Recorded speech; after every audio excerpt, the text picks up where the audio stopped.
Hi hello నమస్తే everyone. అందరూ ఎలా ఉన్నారండి? బాగున్నారా? నేను కూడా చాలా బాగున్నాను. మీరు కూడా హ్యాపీగా ఉండాలని మనస్ఫూర్తిగా కోరుకుంటా ఉన్నాను. ఇప్పుడు ఎప్పుడు వీడియోలో చెప్పేదేనండి. ఎవరైనా నా బోటోళ్ళు వచ్చి బాగున్నారా అని అంటే దిగాలుగా ఏదో ఉన్నాంలేండి అలా చెప్పకండి. ఇక నుంచి ఏం చేస్తారంటే జోష్గా చాలా బాగున్నాను, ఎక్సలెంట్గా ఉన్నాను, ఫెంటాస్టిక్ ఉన్నాను, నాకేంటహే నెంబర్ వన్ అని చెప్పండి. నిజంగా మీరు అలానే ఉంటారు. మనం ఎప్పుడైతే నేను చాలా బాగలేను, డల్గా ఉన్నాను అట్లాంటి డైలాగులు చెప్పామో మనకి డల్ అయిపోద్దండి. మనం చెప్పే తీరు ఎలా ఉండాలంటే ఎదుటోడికి కూడా వీళ్ళలా నేను కూడా హ్యాపీగా ఉంటే బాగుండు అనిపించాలన్నమాట. అలా చెప్పాలి. సరేనండి, ఇంక నుంచి అలా చేయండి. ఎప్పటిలాగా ఈ రోజు కూడా ఒక మంచి వీడియో తోటి మీ ముందుకు వచ్చేసానండి. టాపిక్ ఏంటంటే మ్యానిపులేట్ చేసే వ్యక్తులు. మీకు ఎవరైనా ఉన్నారా ఇట్లాంటి వాళ్ళు? మన చుట్టుపక్కల ఉంటారు, మనతో ఉంటారు. అంతెందుకండి, మనకి రైట్ పర్సన్ లేకపోతే మన లైఫ్ లో వాళ్లే కూడా మనల్ని మ్యానిపులేట్ చేయడానికి అవకాశాలు ఉంటాయి. అంటే మ్యానిపులేట్ చేసే వ్యక్తులు ఆఫీసెస్ లో ఉండొచ్చు, ఇళ్లలో ఉండొచ్చు, మన పక్కన సొసైటీలో ఎక్కడైనా సరే ఉండొచ్చు. వీళ్ళని ఎలా గుర్తించడం చాలా ఈజీ అండి. వీళ్ళని మాత్రం చాలా ఈజీగా గుర్తించవచ్చు. అది ఎలాగా వాళ్ళ నుంచి తప్పించుకోవడం ఏంటనేది మనం ఈ వీడియోలో చూడబోతున్నాము. అంతకన్నా ముందు కంటెంట్ లోకి వెళ్ళబోయే ముందు మన ఛానల్ ఫస్ట్ టైం ఎవరైనా వచ్చినట్లయితే ఛానల్ ని సబ్స్క్రైబ్ చేసుకోండి. అలాగే మరిన్ని మంచి వీడియోల కోసం గంట సింబల్ ని ఆన్ పెట్టుకున్నారనుకోండి, నేను ఎప్పుడు వీడియో వేసినా సరే మీకు నోటిఫికేషన్ వచ్చేస్తుంది. అయితే ఎక్కువ లేట్ చేయకుండా మనం టాపిక్ లోకి వెళ్ళిపోదాం.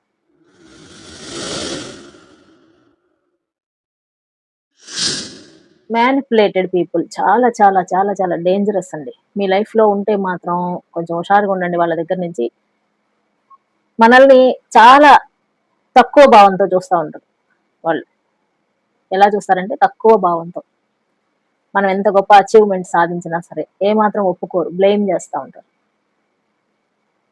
సపోజ్ మీరు ఏదన్నా ఒక వర్క్ చేసి దాంట్లో 100% సాధించారు అనుకోండి, అందులో మీ గొప్ప ఏం లేదు అని అంటారు. ఎగ్జామ్ పాస్ అయ్యామండి, మనం రాస్తేనే కదా పాస్ అవుతాం. ఏదోలే నీ అదృష్టం బాగుండి పాస్ అయ్యావు అన్నట్లు అట్లా మాట్లాడతారనమాట. వాడేం సాధించాడు బోడి, వాడి టైం బాగుంది అందుకని వాడు బాగున్నాడు అని చెప్పేసి మాట్లాడుతూ ఉంటారు.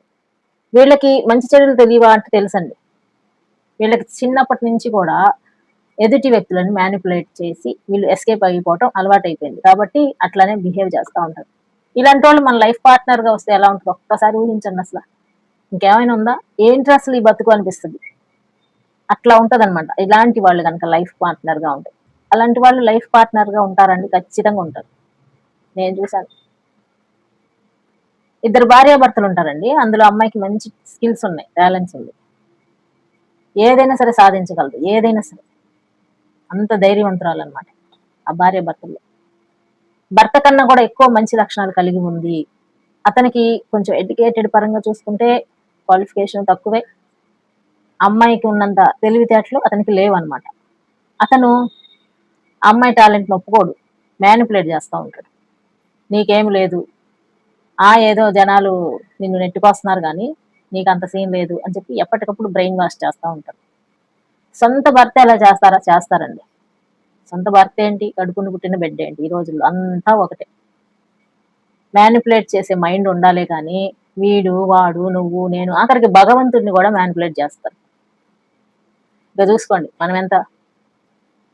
అలాంటి హస్బెండ్ కానీ వైఫ్ కానీ మీకు ఉన్నట్లయితే సో సాడ్ అండి. వీళ్ళతో అడ్జస్ట్ చేసుకొని బ్రతకడం చాలా కష్టంగా ఉంటుంది. ఈ గెలుపుని ఒప్పుకోలేరు అస్సలు.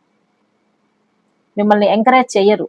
మీకు 1,00,000 టాలెంట్లు ఉన్నా సరే మిమ్మల్ని తొక్కేయడానికే చూస్తారు కానీ మీకు ఏమాత్రం సపోర్ట్ ఇవ్వరు. ఏ విధంగానూ సపోర్ట్ అనేది ఉండనే ఉండదు. అందుకే చాలా మంది ఫ్యామిలీస్ లో గొడవలు అవుతూ ఉంటాయి. ఎందుకని? ఒకటి క్వాలిఫికేషన్ వాళ్ళకన్నా వీళ్ళకి ఎక్కువగా ఉండటం, వాళ్ళు మ్యానిపులేట్ చేసే మైండ్ సెట్ ఉండి ఉండటం, పైగా వాళ్ళకి ఏమి చేత కాకపోయి ఉండటం.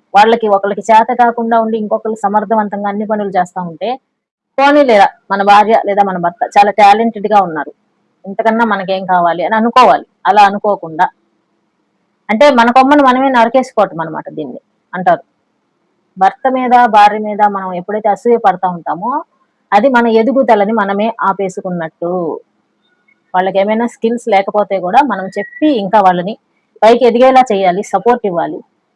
నేనున్నాను కానీ పని మొదలు పెట్టు అని చెప్పి ధైర్యం చెప్పాలి. అంతేగాని నీకు అంత సీన్ లేదు, నువ్వు పెద్ద వేస్ట్ గాడివి, వెళ్ళి ఆ మూల కూర్చో అనే పార్ట్నర్ ఉన్నప్పుడు ఆ లైఫ్ ఎదుగుదల ఉండదు అండి అసలు. చుట్టుపక్కల వాళ్ళు వీళ్ళ కళ్ళ ముందే ఎదుగుతూ ఉంటారు. వీళ్ళని క్రాస్ చేసుకొని వెళ్ళిపోతా ఉంటారు. కానీ వీళ్ళకి మాత్రం ఎదుగుదల ఉండదు. ఎందుకు? కారణం ఇంట్లో ఇట్లాంటి వాళ్ళు ఉంటారు. మరి వాళ్ళ నుంచి బయటపడటం ఎలా అండి అనుకుంటున్నారా? కొంచెం కష్టమేనండి. లైఫ్ లో పెద్దగా గోల్ పెట్టుకున్న వాళ్ళు ఏం చేస్తారంటే ఇట్లాంటి వాళ్ళని వదిలేస్తారు. వాళ్ళ గోల్స్ కి అడ్డం పడతా ఉంటారు చూడండి. అదొద్దు, ఇదొద్దు, ఇదొద్దు, మానేసేయి, తీసేయి, తోసేయి అని చెప్పి వాళ్ళకి కాలుద్ది అనమాట. ఎక్కడ వాళ్ళు గోలు ఈ రోజు పెట్టుకోలేదండి, లేదా రాత్రి పెట్టుకోవాలా, నిన్న పెట్టుకోవాలా, చిన్నప్పటి నుంచి ఉంటుంది వాళ్ళకి గోల్ అనేది. ఆ గోల్ కూడా చాలా పెద్దగా ఉంటుంది. అట్లాంటి వ్యక్తుల జీవితంలోకి ఇలాంటి మ్యానిపులేట్ చేసే వ్యక్తులు వచ్చారు అనుకోండి, వాళ్ళు అస్సలు సహించరు, భరించరు, టాలరేట్ చేయరు. వెంటనే అందులో నుంచి బయటపడిపోయి వీళ్ళ గోల్ ఏంటో అది సాధిస్తానికి చూస్తారు. అంతే కదండి ఎవరమైనా సరే చేయాల్సింది. కానీ ఇక్కడ ఏమవుతుందంటే చాలా మంది అడ్జస్ట్ చేసుకుని బ్రతకడం వల్ల వాళ్ళ కోరికలను చంపేసుకుని, వాళ్ళ గోల్స్ ని ఆపేసుకుని, వాళ్ళ ఆలోచన విధానాన్ని మార్చేసుకుని, వాళ్ళ లైఫ్ ని టోటల్ గా తిప్పేస్తారనమాట ఇటువైపు. ఇలాంటి వ్యక్తులు కనుక లైఫ్ పార్ట్నర్ గా ఉంటే నరకం అవుతుంది జీవితం, నరకం. వాళ్ళు సాధించరు, మనల్ని సాధించలేరు. మన గొప్పతనాన్ని ఒప్పుకోరు, వాళ్ళకే గొప్పతనము ఉండదు. ప్రతిదానికి అడ్డం పడిపోతా ఉంటారు, మనం చేయాల్సిన పనిని ఆపేస్తూ ఉంటారు. ఎంత హెల్ప్లెస్ గా ఉంటారంటే అటు సపోర్ట్ ఉండదు, ఇటు సహాయం ఉండదు. కనీసం మాట సహాయం ఉంటే కూడా ఏదో ఒకటి సాధిస్తారండి టాలెంట్స్ ఉన్నవాళ్ళు. కానీ వీళ్ళకి మాట సహాయం కూడా లభించదు. ఇట్లాంటి వాళ్ళు ఉంటాయి. మీరు ప్రేమించి ఆల్రెడీ ప్రేమలో ఉన్నట్లయితే మీ పార్ట్నర్ లో ఇట్లాంటి లక్షణాలు ఉన్నాయేమో చూసుకోండి ఒకసారి. మీ ఎదుగుదలను ఒప్పుకోలేకపోవటం, మీ టాలెంట్లని తొక్కేయడానికి చూడటం, నువ్వు నా చెప్పు కింద రాయిలా ఉండాలి, నా తర్వాతే నువ్వు, నాకు లేని టాలెంట్స్ నీకెందుకు అని ఈగో చూపించే వాళ్ళు ఉంటే దయచేసి అట్లాంటి వాళ్ళ నుంచి వదిలేసేయండి.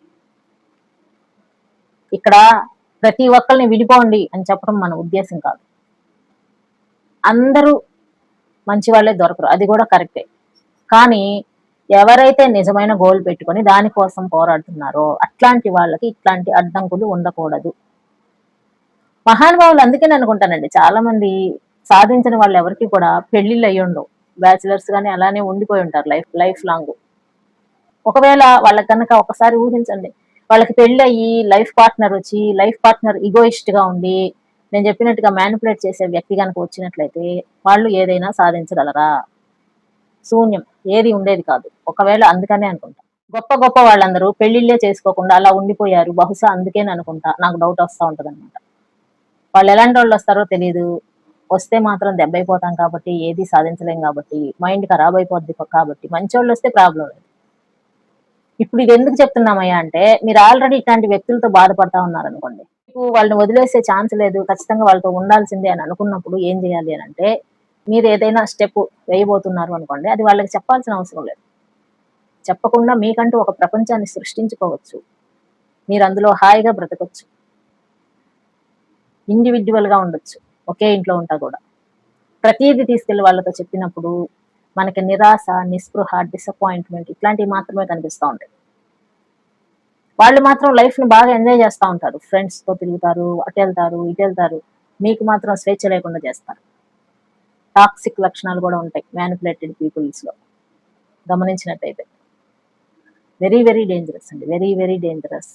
కష్టపడి మీరు సాధించిన దానికి పేరు వాళ్ళది పెట్టుకుంటారు, లేదంటే మీకు టాలెంట్ లేదని చెప్తారు.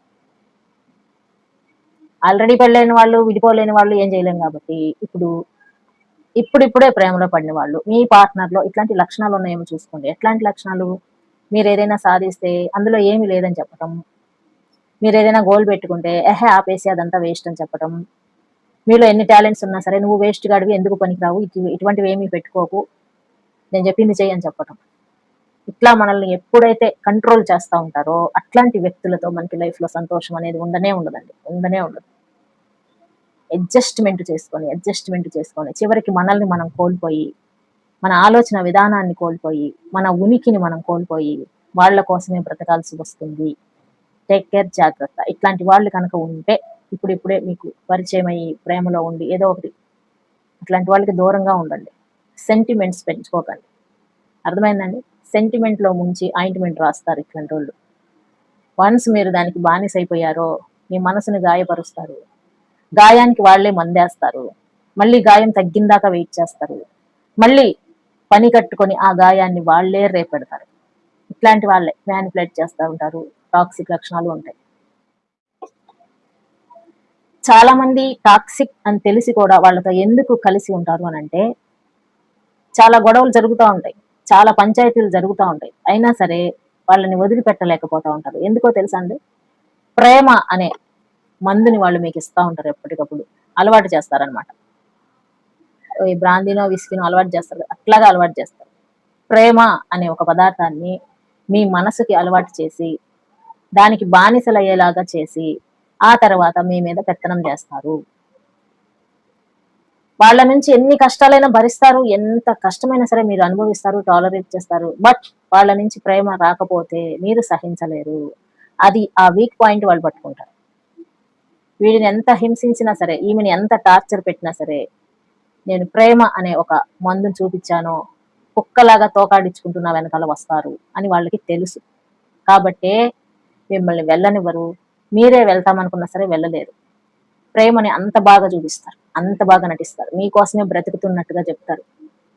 ఏం లేదు, మిమ్మల్ని ఎదగనీయకుండా చేయటానికి చేసే ప్రయత్నాలు ఇవన్నీ.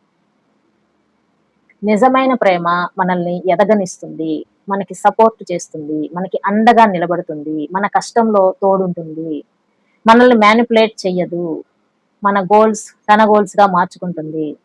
వాటిలో మనకేమన్నా అడ్డంకులు ఎదురైతే నిలబడి మనకి తోడుంటుంది, వెన్ను తడుతుంది, మన ఎదుగుదలని తన ఎదుగుదలగా భావించి మనకి కొండంత సపోర్ట్ ఇస్తుంది నిజమైన ప్రేమ. ఇందులో కుళ్ళులు ఉండవు, కుతంత్రాలు ఉండవు, నువ్వేదో సాధిస్తున్నావు అని చెప్పేసి అసూయ ద్వేషాలు ఉండవు, నిన్ను తొక్కేసే ప్రయత్నాలు ఉండవు నిజమైన ప్రేమలో. అవన్నీ ఉండేది, నేను చెప్పాను కదా ఇప్పుడు, మ్యానిపులేట్ చేసే వ్యక్తులు లైఫ్ పార్ట్నర్ గా ఉంటే ఇవన్నీ ఉంటాయి. కొద్ది సంవత్సరాల తర్వాత మీ చిన్ననాటి ఫ్రెండ్స్ ఎక్కడైనా కనపడి, అరే నువ్వేంట్రా, నువ్వు అదేదో సాధిద్దాం అనుకున్నావు, ఇప్పుడేంట్రా ఇంకా ఇలానే ఉండిపోయావు అని అడుగుతారు చూడండి. దానికి కారణం వీళ్ళ పార్ట్నర్సే. వీళ్ళు కాలేజ్ డేస్ లోనో స్కూల్ డేస్ లోనో బాగా ఫ్రెండ్షిప్ గా ఉంటారు. వాళ్ళు కొద్ది సంవత్సరాల తర్వాత కనపడినప్పుడు వీళ్ళ ఆలోచన విధానాలు వాళ్ళకి ఆల్రెడీ తెలుసు కాబట్టి, వీడేంటి పలాందేదో పెద్దదిగా సాధిస్తాడు అనుకుంటే వీడేంటి సాదా సీదాగా మిగిలిపోయాడు, కనీసం ఒక రేంజ్కి కూడా రాలేదు అని ఆశ్చర్యపోతూ ఉంటారు అనమాట. దానికి కారణం ఏంటి అంటే, టాక్సిక్ పీపుల్ లేదా మ్యానిపులేట్ చేసే పీపుల్ చేతుల్లోనో వీళ్ళు చిక్కుకొని చిన్న భిన్నం అవడం, గొప్ప గొప్ప గోల్స్ ని కూడా ఆపేసుకుని వాళ్ళతో కలిసి ప్రయాణం చేయటం, లైఫ్ ని అక్కడే ఆపేసుకోవటం. కాబట్టి మై డియర్ ఫ్రెండ్స్, ప్రతి ఒక్కరి జీవితంలోకి అందరూ మంచి వ్యక్తులు రారండి, ఇట్లాంటి వ్యక్తులు కూడా వస్తారు. తప్పదు, అడ్జస్ట్మెంట్ చేసుకుని బ్రతకాల్సిందే. కానీ ఎంత వరకు అనేది లిమిట్స్ ఉంటాయి. మన బౌండరీస్ ని మనం సెట్ చేసుకోవాలి. మనం పెళ్ళైనా సరే, ఏదైనా సరే, ప్రేమికులుగా ఉన్నా సరే, ఇంకోటైనా రిలేషన్షిప్ అన్న తర్వాత మన బౌండరీస్ ని దాటి ఎవరిని కూడా లోపలికి రానివ్వకూడదు. అలా రానిచ్చావో, నీవు అవకాశం ఇచ్చావో, నీకు అవకాశాలు లేకుండా పోతాయి. సొంతంగా డెసిషన్స్ తీసుకునే ఎబిలిటీని కోల్పోతావు. అవతల వాళ్ళు ఎంత ప్రేమని చూపించినప్పటికీ అది నిజమా కాదా అని గ్రహించాలి. ఆ టయానికి మనకి ఆలోచనలు రావండి. కొంతమంది గ్రహించలేకపోతా ఉంటారు అది నిజమైన ప్రేమని. వీళ్ళ ప్రేమలో వాళ్ళు చాలా సీరియస్నెస్ గా ఉన్నారని అనుకుంటారు. తొక్కేం లేదండి అక్కడ, అది సీరియస్నెస్ కాదు. మిమ్మల్ని ఎదగకుండా ఆపటంలో వాళ్ళు సీరియస్ గా పని చేస్తున్నారు అని అర్థం. కాబట్టి ఇట్లాంటి వ్యక్తుల్ని మీరు ఇంకా పెళ్లి చేసుకోకుండా ఉన్నట్లయితే దేవుడి దయ వల్ల అట్లాంటి వ్యక్తులను మాత్రం ఇంకా పెళ్లి చేసుకోకండి. తెలిసిపోయింది అనుకోండి మీకు, ఫస్టే కళ్ళు తెరుచుకోండి, జాగ్రత్తగా ఉండండి. ఆల్రెడీ అట్లాంటి బంధాల్లో ఉన్న వాళ్ళు, వాళ్ళని పట్టించుకోకుండా మీకునే ఒక లైఫ్ అనేది ఉంటుంది, దాంట్లో మీరు సంతోషంగా ఉండడానికి ట్రై చేయండి. కొంచెం డేరింగ్ అండ్ డాషింగ్, నేను వదిలేసి ఎలా అయినా సరే హ్యాపీగా లైఫ్ లో ముందుకు వెళ్ళగలను అనే ఆలోచన విధానం కనుక ఉన్నవాళ్ళు అతి త్వరగా అట్లాంటి బంధాల నుంచి విముక్తి అయిపోయి మీ లైఫ్ ని సంతోషంగా మార్చుకోండి. చాలా ఈజీ. ఫస్ట్ లో కష్టంగా ఉంటుంది, అది ఆలోచన రావటానికి మనకి భయంకరంగా ఉంటుంది, కానీ ఒకసారి ట్రై చేస్తే అదేంటో మనకి తెలుస్తుంది. అందులో ఉన్న స్వేచ్ఛ ఏంటో మనకి తెలుస్తుంది, లైఫ్ ఏంటో మనకి తెలుస్తుంది. ఎవరి కోసమో దేనికోసమో మన గోల్స్ ని చంపుకోవాల్సిన అవసరం లేదు అని మనకి తెలుస్తుంది. మనలో ఉన్న టాలెంట్స్ ఆపేస్తే ఆగిపోతాయండి, తీసుకెళ్తే ముందుకెళ్తా ఉంటాయి. ఈ ఒక్క విషయం గుర్తుపెట్టుకుంటే చాలు, ఎవరు ఎక్కడ ఆగిపోరు, ఎవరి కోసమో ఎవరు త్యాగాలు చేయరు. ప్రతి సంబంధం ప్రతి రిలేషన్షిప్ ఏదో ఒక అవసరాలతో ముడిపడి ఉంటుంది. దాన్ని గనక గ్రహించామనుకోండి, ఎదుటి వ్యక్తుల్ని అంత సీరియస్ గా తీసుకోవచ్చు, తప్పు లేదు. నిజమైన ప్రేమను ఎవరైతే చూపిస్తున్నారో వాళ్ళని నిజంగానే సీరియస్ గా తీసుకోవాలి. కపట నాటకాలతో ఎవరైతే మన ఎదుగుదలని తొక్కేయటానికి చూస్తున్నారో అట్లాంటి వాళ్ళకి మీరు కూడా కపటంగానే సమాధానం చెప్పాలి. ఏదైనా సరేనండి, మనం నిర్ణయం తీసుకునే స్టామినా మీద ఆధారపడి ఉంటుంది. మనం బలమైన నిర్ణయాలు తీసుకోగల సమర్థతని కలిగి ఉంటే ఎవరు మనల్ని ఆపలేరు. మన సమర్థతే మనని ముందుకు నడిపిస్తుంది. కాబట్టి ఎమోషన్స్ కి లోనైపోయి మీ అవకాశాలని కోల్పోకండి. అవతల వ్యక్తులు మీ మీద చూపిస్తున్నది నిజమైన ప్రేమనా లేదా మ్యానిపులేట్ చేసే విధంగా ప్రవర్తిస్తున్నారా అని గుర్తించి నడుచుకోండి. మీ లైఫ్ చాలా బాగుంటుంది. ఈ వీడియో మీ అందరికీ యూస్ఫుల్ గా ఉంది అని అనుకుంటున్నా. వీడియో నచ్చితే లైక్ చేయండి. అలాగే మరిన్ని మంచి వీడియోల కోసం ఛానల్ ని సబ్స్క్రైబ్ చేసుకోండి. నెక్స్ట్ టైం మరో మంచి వీడియోతో మళ్ళీ మీ ముందుకు వచ్చేస్తాను. అంటిల్ దెన్, జై హింద్.